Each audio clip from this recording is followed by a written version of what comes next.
It takes a lot of dedication. It takes months of training. We're talking the better part of a year. The ultimate test of strength, endurance, and mental toughness. Hundreds of athletes gathered in the Grand Rapids area Sunday to challenge their bodies and their minds. It's all part of the 10th anniversary event of the Michigan Titanium Triathlon, the largest triathlon in the state. Fox 17 was there to talk with organizers and athletes about what makes this race so intense. Some athletes starting here at 7 will go all the way to our midnight deadline. So it is a 17-hour race for some of these folks. In that time, athletes participating Sunday in the Michigan Titanium Triathlon in Grand Rapids raced their way through a 2.4-mile swim, followed by a 112-mile bike, finished with a 26.2-mile full marathon run, all adding up to a 140.6-mile ultra-distance triathlon, something these athletes spend months training for. They're doing early morning swims, they're jumping on their bike trainers in their basement, riding for 4 or 5 hours, they're running in the dark. Co-race director John Conkling has competed more than once. He says on top of all that training, athletes still rely on something else. It also takes support from your family members and your support system. A lot of these athletes have a ton of spectators here, family and friends who just want to cheer them on and get them to the finish. But once you do cross that finish line, Conkling says you're earning much more than a medal. You know, once you get this done, it really makes a lot of other aspects of your life very achievable. Like those boundaries you think you have are just gone because you know, well, I can do a 140.6-mile race.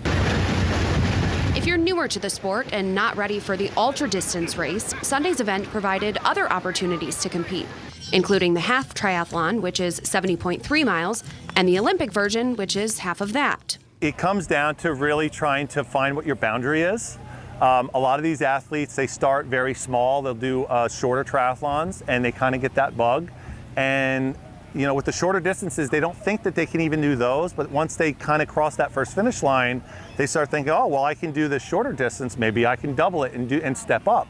And that just keeps going until you get to this distance. Dave DePrato, who competed in the Olympic triathlon Sunday, says he's been involved in the sport for 22 years and has no plans to stop anytime soon, especially now that he knows what it feels like to cross the finish line. It's kind of like a mental, release when you cross, because usually when you're at some point in the run, all you're thinking about is I want to be done. I desperately want to be done. It's super uncomfortable. It's just how much longer.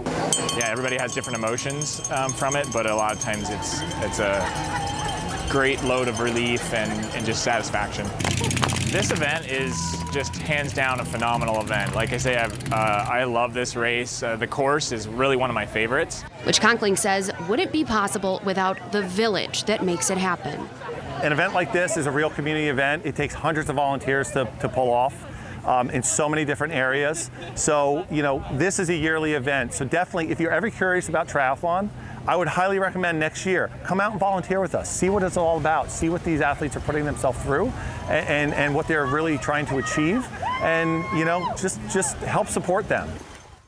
Quite the challenge there. If you are interested in getting involved with future events as a volunteer or an athlete, I posted that information for you on our website, fox17online.com.